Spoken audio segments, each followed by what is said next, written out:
Gaeilge Weekly is brought to you by Learn Irish Online. For way more shows, videos, podcasts and courses for learning the language, head to learnirishonline.com or patreon.com/learnirishonline. Hello, mods an wa, trónónama, fáiltearás chuig Gaeilge Weekly gur míle mágat as a bheith ag túnál isteach chuig an seo an teachtain seo, fáiltearómh chuig Gaeilge Weekly agran céad is a cathraigh big welcome to you all to episode number 114 lumsa liam ó Learn Irish Online. Conas a talmud an teachtain seo tá tuinis ag éisteacht leis an leagan níos simplí. You're now listening to the simpler version gen Podchraoltaí agus an teachtain seo baimid ag labhairt beagnaíonn faoi Podchraoltaí. We'll be speaking a little bit about podcast, something I've wanted to do for a while. Rud éigean ará mé ag géirí déanú le tamil anús. So tá is agam go maiid an seo beagnaíonn sais Matrixy no beidir go maiid sé beagnaíonn breaking the fourth wall mar dearfá I mBéarla go minic. Ach le cúda dé ní bhaid sé ró existential nó aon rud mar sin. Ach bhí mé géirí labhairt le tamil anús faoi Podchraoltaí I gceanráilta síomhlamm Podchraoltaí bíonn mé gcónaí ag éisteacht le Podchraoltaí difriúla le daoine difriúla le formatana difriúla different formats as well on podcast agus ar nói is cuid an a mhór freisin de mo fust. It's a very big part of my job. Ein den a nachhfuil éasca tá Learn Irish Online agus Gaeilge Weekly sin mo fust lá I'm sure that's my full-time job LIO. And every Monday what do I do for work? Gnáthleagan cad a dhéanam don obair Sim síos agus bí mctafadú agus ag déanú agur thuireachta. I record and edit Gaeilge Weekly.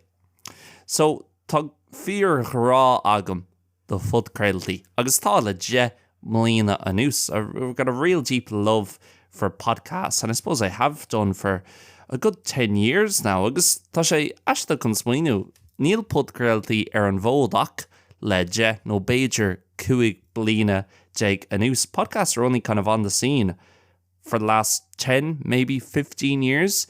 Ceapam hain an chéadóir a thula mé an focail podcast I mBéarla. Bhí sé 2009, 2010. Beidir hart an am sin around 2009, 2010, the first time I heard the word podcast in English. Agus ag an am sin, ní Podchraoltaí really a bhí iontu. They weren't really podcasts. It was more a radio show that you could listen back on. So show ar an radio or RTÉ Radio 1 no 2FM mar hampla. Agus bhí tú an éisteacht siar leis.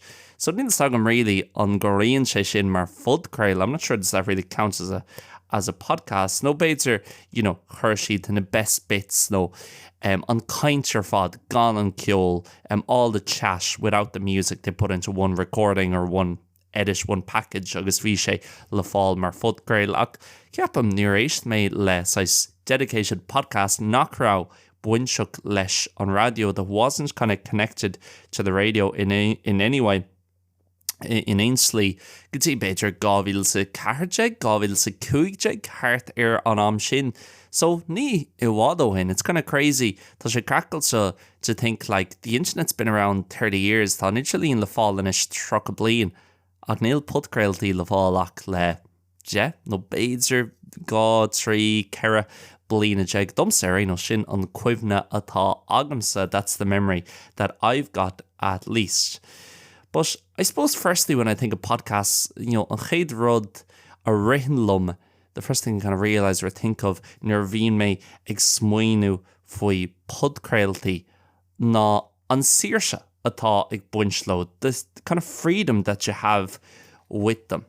Mis an seo, tá mé ansaí síos ar Gaeilge Weekly gach seachtain, dús tá an saoirse agam hon an Podchraoltaí a dhéanú agus son an Podchraoltaí hosú. Firstly, I have the freedom to kind of make this podcast and start this podcast 2 years ago or more than 2 years ago now, níos mó, ná 2 bliain ó hin inis, agus amárc má tá mé I géirí Podchraoltaí a hosú faoi Formula 1. Tá mé an. If I want to start an F1 podcast tomorrow, I can. And I can upload it for free. It doesn't cost me a penny. Now that I've got my mic and my laptop, sinné, níl aon rodella ag tastal one. I don't need anything else. Ach freisin an Podchraoltaí agus an show é féin. Tá méid sin saoirse ag buint leis. Tá mission an labhairt faoi aon rud an Podchraolta. Inniu rinne mé cinú margin, I made the decision this morning grá mé chun labhairt faoi Podchraoltaí ach dá méach mé géirí labhairt faoi an Ryder Cup inné. Tá mé on. If I would want to speak about the Ryder Cup that was on yesterday, I could. Dá méach mé géirí labhairt faoi té, tá cup an té in Acklam agus té I gcomhpháirtíocht le coffee. Té compared to coffee. Tá mé on. Má tá mé géirí Podchraolta dhéanamh polítíocht na hÉireann. Tá mé on. If I want to make a podcast about Irish politics, má tá mé géirí Podchraolta dhéanamh Seville I gcomhpháirtíocht le Gaeilge tá mé on. Tá mé on labhairt faoi aon rud bit. The launch in a lane the shop being the large free badger censorship agus you can't say this or you'll get thrown off this platform agus shafo just thought man large free no ní punk no ní van Gaid Jenna Ruddy down Podchraolta cosú le shogs tá my fear vuiach gur freidir sin dhéanamh agus freisin níl banistaragam ag rálam agus an chuid just mó de dhaoine ag labhairt Podchraoltaí. The vast majority of people speaking of podcasts, especially independent podcasts that aren't connected to newspapers nach chuil ceangail se le nuachtánaí nó aon rud mar sin tá an rá agat gach lá a híonn tú síos chun Podchraolta dhéanamh tá sé agsúla a bheith paintáil. It's like painting, tá blank canvas os the chur agus is féidir leat líanúach le aon rud, tá leat istócha leat full of os mo chur. I've got a kind of empty half hour straight in front of me. Agus tá mé ná labhairt faoi rud bit. I can speak about whatever I want, and there's great kind of freedom and choice with that. Tá rá agus saoirse ionach ag buint le sin. Cumála sin is féidir le mé dhéanamh nuair atá mé géirí ag do when I want. I can release it when I want. Bíon an Podchraolta seo ag dul amach 2:00 on Spáine an Gaeilge. This podcast goes out at 5:00 Spanish time on Wednesday. Tá mé géirí é a churmach madzin sa hína nó ihe sahart tá mé ná. Tá siar sínta ag buint le sin agus a rís sé gcomhpráid leis an radio mar hapla. Agus ní méid tuairt faoi an radio, ní méid tuairt faoi na meán níos tradiisiúnta, the more traditional media. I'm not giving out about them. I think they're great as well and provide brilliant public service. Bíonn siad ag tuairt service poibli ionach dus na daoine timpeall na tíre in éireann agus timpeall an domhan in the land tíortha feabhrú in a lot of different countries. Déireann den leat caithfí tú a bheith an sin ag 10:00 agus tá seo agat ó 10 go dtí 2 caithfí tú 5 bhrisise fógra a thógáil. You have to take 5 ad breaks mar hampla. Caithfí tú láirt faoin rud seo an sin tá an cluiche a dhéanamh nó feature a dhéanamh leis an duine sin. Caithfí tú an sais bhainneamh seo, thuirt don show, it's drive time, going home, enjoy the evening, it's the weekend. Agus rudí mar sin. Níl an rá agat agus nó tá lán daoine agus buineann siad taitneamh as sin agus a bheith éisteacht le sin agus freisin a bheith óstáil show mar sin. A lot of people obviously really love listening to shows like that. They get a lot more listens than Gaeilge Weekly does, so that's great, and that people enjoy hosting that type of format in that show.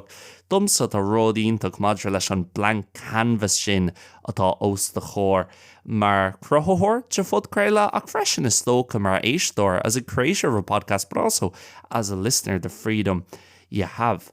Agus freisin cé go éasca agus atá sé chun like a chuchrú, how easy it is to kind of set up or arrange.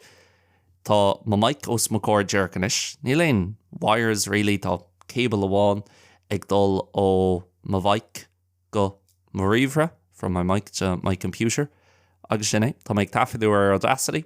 Cai mé an ceol intro a chur, beganín compression agus EQs a gachrad an éasca an déanú. Agus an sin, chumar Spotify. Ní íocham aon rud. Go Spotify. I don't pay anything to Spotify to have my podcast up there. Agus níl aon duine. Aon rud a íoch chun do Podchraolta a chur agus, freisin má tá tú ag éirí an taifidú dhéanamh ar the phone. Tá tú ná okay, ní bhaid an film or what, the sound won't be too good, but you can do that and have a podcast uploaded by this evening if you want. Agus is tócha sin rud, agus buineann sé seo leis an idirlí níos mó ná aon rud eile. Kick of oscailte agus kick of like tá sé wad níos éasca ná. Rud níos éasca is tócha an rud ag an a hosú ach níos dearcara chun airgad dhéanamh ó rud éigean. So it's a lot easier to start something now. If you want to upload your music or you want to upload a podcast, you have your own idea for podcast Spotify, you could have the first episode recorded by tonight and up. Bheith tú an Podchraoltaí an chéad show a dhéanamh an nocht agus Spotify an nocht. Agus ní chaid tú éon rudíoch, just mic on nó fiú an phone, mar dúirt mé tá tú an má tá tú sásta leis an fuam sin. Agus rís gcomhpháirtíocht le 5 bliain ó hin compared to maybe 20 years ago, for example. Dá méocht thosaitheoirí rud é an chraolú. If you wanted to broadcast something or broadcast your kind of opinions or ideas or thoughts or whatever, or ein rud, bhíart postáil le radio na Gaeltachta, chun é dhéanamh as Gaeilge nó RC2 FM, chun é dhéanamh mBéarla nó Today FM, Galway Bay FM. Agus tá sé sin deachar nó ní féidir le a lán daoine ó osú. They can't kind of employ a lot of people, agus beidir go mbeidh beagnaí nepotism, agus oh well, you know this person and they know them, so it's not going to work out. Mar gheall gohfuil aithne agat ar an duine sin, agus níl aithne acu ortsa, beidir níl sé chun oibre amach. And then, it's crazy how quick the world moves. Tá sé do chreid sé céadh tapaí agus éiríonn nó agus aithríonn on sale. Like, that was ish. There was, unless you went on a pirate radio station or something, and even then, few on sin bhíart stoki cead all ó ghuine éigean ag on pirate radio station sin. You still get permission, or university radio station. Ní rá aon chuí a chun Podchraoltaí nó the hiramí nó the cheachtarach done down a chur amach an sin. Wave getting your message out there. Agus tá an ghfuil buntáistí le sin agus beidir feictar é sin leis an fake news agus na faiban ar na meán thosaitheoirí mar gheall gohfuil aon duine in an a good termí a chur sús an sin ar na meán thosaitheoirí, because anyone can kind of put their opinions up there on social media. That's obviously got problems as well, but very much a story for another day. And out scéal le haidh lá eile. Ach, má dhéann tú compráid leis an late show. Mar hampla, agus arís is even an late show a ceapam is sampla éasca é chun tabhairt an seo. It's a very easy example to give here. Like, má haon Cillian Murphy, mar hampla, bhí mé éisteacht le Podchraoltaí le Cillian Murphy ar maidin. I was listening to a podcast with Cillian Murphy this morning. He was on the Dermot Whelan podcast, agus bhí si declared for 5 nóméid nó carach nóméid an oscailte ní ráhaíonn. Okay, 5 minutes on this, then we're going to the news, then we're doing this, agus just chuig nóméid ag labhairt. Cos le Gaeilge Weekly, just like Gaeilge Weekly, just mise ime éonar, agus ar nó níl an skill céanna agamsa mar atá ag Dermot Whelan agus mar atá ag Cillian Murphy chuna bheith ag labhairt.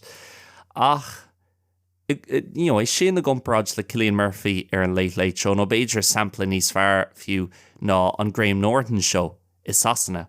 Agus tá an Graham Norton show, like, okay, tá much an labhairt ar feadh gá nóméid a caithimid 2 or 3 gags a chur is sé an sin chun an chora a bhrisú sús an sin tá much chun an cluiche seo éimir an sin tá much chun anecdote. Oh, tell us about the time in London you slipped on ice in front of a load of Japanese girls, whatever.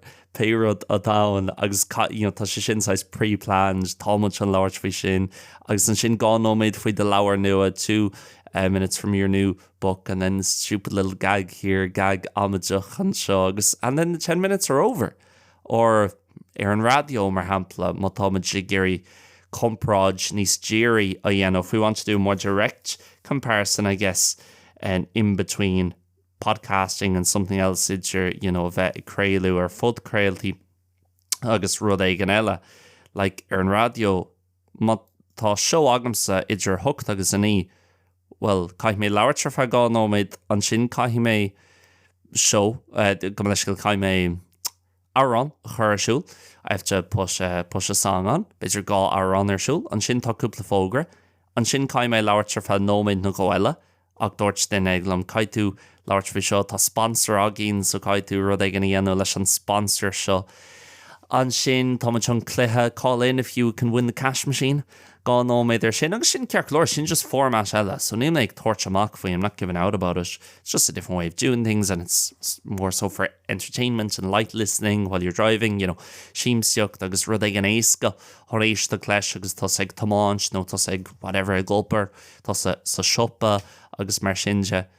Ach, or clig, Níl seansa go really leabhart faoi aon rud nó aon rud níos persanta stoke. You don't have a chance to speak about anything or speak about anything more personal.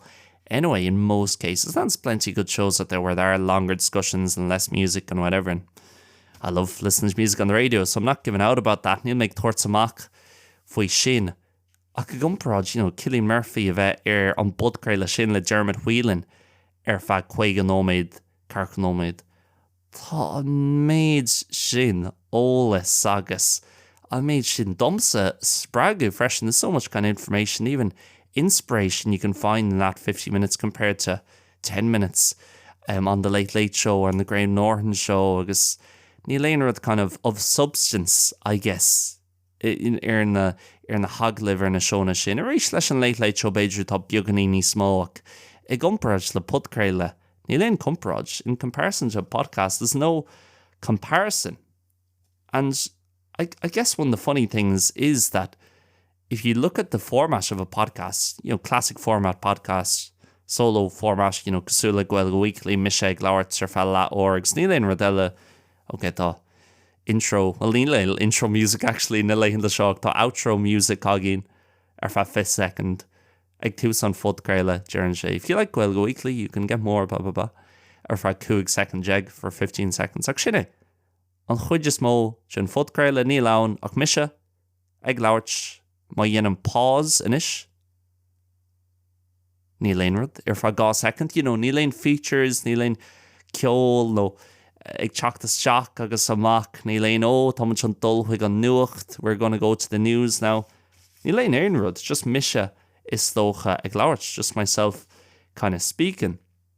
Or the format then with a guest on formaid an sin le caintear nó eile, like just ag dul siar san ear idir bert dhaoine sin rud, an rud is sin down. That's the oldest thing in the world, conversation, just two people conversing. Níl aon rud really, níl aon rud eile ag buint leis is tócha. There's nothing else kind of to it, basically. And so it's interesting, tá sé simul domsa arenos for me anyway, like sa ré ghidgeach in the digital age, tá méid sin technoliaach dagin, tá sé feice gach duine nó bíonach gach duine le cúpla bliana nús an méid AI ag teachtas teach agus déantar gach rud le AI agus an méid scálan difriúla bhfuil le feicáil gach lá, the amount of screens you see every day agus communication commerceáid idir dhaoine. Ach, an rud is mó, no, ní an rud is mó, ceann sin rudí is mó le gemlína nús sin Podchraoltaí. Agus just bert, no tror, no fiú, cosúla Gaeilge Weekly, duine óháin, just ag leabhart, agus just chora. Like, bhí tú an Podchraoltaí a dhéanú céad bliain ó hin. You could do podcasts 100 years ago. As soon as the microphone was invented, and a way of recording it, not just amplifying, but way of actually keeping it on record, agus ceapan gura sé sin thart there céad bliain ó hin nó fiú ribh sin. It's about 100 years ago, a bit before. Bhí tú an Podchraoltaí, I went to the same school as Lord Haha, William Joyce, who some people may know from history of World War II, hui mise an scoil céanna in éireann mar Lord Haha. William Joyce, bhí sé sin ag déanamh Podchraoltaí I ré an dara chugadánda. He was doing podcasts, very much a different type of podcast, ach Podchraoltaí fós I ré na carcaidí agus I ré na trocaidí I ré an dara chugadánda during the Second World War. Okay, tá sé difriúil níos mar dúirt mé ribh, as I said before, níos tá tú an a úslódal, you can upload it ar Spotify agus tá daoine an éisteacht leis agus tá daoine timpplain down in an éisteacht leis. Ach, an rud é hain, the thing itself, ní bhreatain sé, it doesn't depend ar technoliacht ar AI or ceol nó technoliacht nua. Ach, níl sam, le fá éigean for some reason le gemlína nús. Tá sé tar éis airí mar beagnach is dócha an príomhhealach chun commerceáid íana timpplain down agus no, ní an príomhhealach chun commerceáid íana, not the main way to communicate. Ach, an príomhhealach really chun is dócha rud ag an chréilú to broadcast something. Tá laidú mór tar éis teacht is dócha ar daoine ag léamh an popper nuacht on. There's been a big decrease over the last 20 years, let's say. People are reading the newspaper, daoine ag féach an seir gná telefís, kind of normal or terrestrial television as well. Daoine ag éisteacht leis an radio stocha freisin, people listening to the radio as well. Ach, Podchraoltaí, tá níos mó agus níos mó daoine buint leis. Agus is stocha an rud céine le, tá daoine fós ag féach an seir an telefís ach tá si ag féach an Netflix áte bhfuil ráha acu somewhere where they have a choice. And same thing, podcast. Níl daoine really beidir géirí éisteacht leis an radio an méid sin tá si géirí siún all seach le rud éigean agus tá is acu, okay, by si ag labhairt faoi seo agus daoine a hat nílam. They'll be speaking about this and it's people that I like agus mar sinne. Ach, is rud có simplí agus beidir an glún seo, this generation, níl sagam táiméid géirí rud éigean simply, táiméid géirí an chórá sin. Beidir ghfuilmuid beagnaí tí chlangiil so freisin that we're bit disconnected from each other because of all the normal things. I don't have to go through them. Na meán thosaitheoirí, nidrelín agus mar sinne and so on. Agus beidir just táiméid géirí a few muna bhfuil na daoine sa show mar céanna mar mutain, even if the people that we're listening to aren't in the same room as ourselves. I'd like to think, okay, people listening to this obviously being daoine ag éisteacht le seo chun fiosrúcháin chur the chuid Gaeilge ach chomhpháirtíocht sin bhrálam smuoine. I'd really like to think that people listen just for hopefully for some interesting insights or opinions or ideas, or I don't know, just a few a bheith in an éisteacht le duine éigean agus listen somebody agus má smuoineam like faoi na hamantaí níos deacra I a héal hain. If I think about the more difficult times in my own life previously, it sounds crazy. People say this about music. Oh, music really helps me. And music did help me. Charraí ceol go mórlam ach níos mó ná sin charraí Podchraoltaí lom. Ceapam. Agus an cóúidir sin, agus is cuireann an fiú ag immert an PlayStation, agus beidir ní rá mé cathú mór an ama le daoine. I wasn't maybe spending too much time with other people. A small bit lonely, beidir. Beagnaí weaghnach ach nuair chur mé Podchraoltaí siúil, bhaithí sé beagnach, ní mé gurí bheith ro cringy an seo, ach bhaithí sé beagnach go rás as cóirdeile agam agus thuna bheith an éisteacht leis na scéalta bhí acu, the stories that they had, agus just on back and forth, agus just córa generalta beidir go bhfuil sé bronnach mar chlún go bhfuil sé sin ag tastal when maybe it's sad as generation that we need that and that we're not getting that from our day-to-day life sometimes.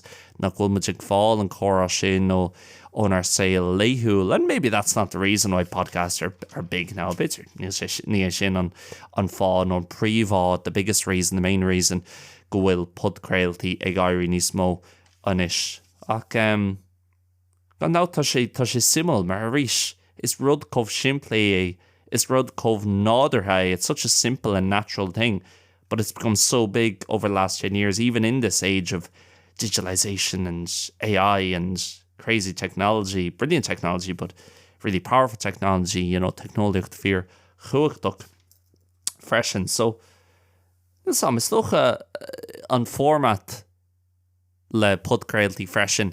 It naturally goes to a bit of a deeper and more personal place. Rééis ag éisteacht le Cillian Murphy ar maid sin, tar éis de nóméid cúig nóméid deag nuair atá an bhirt, Dermot Whelan agus Cillian Murphy mar hampla, nuair atá siad compordach tar éis tamil, just go nádartha Podchraoltaí change siad gát beagnaí níos persanta, bit more personal, beagnaí níos divna, a bit deeper, agus freisin I Podchraoltaí go minic like fighter amach an dearca atá ag duine éigean ar an saoil. It's kind of, you find out, I suppose, the attitude or the outlook that someone has on life. And I don't really understand why it always goes that direction, but a lot of podcasts go that way.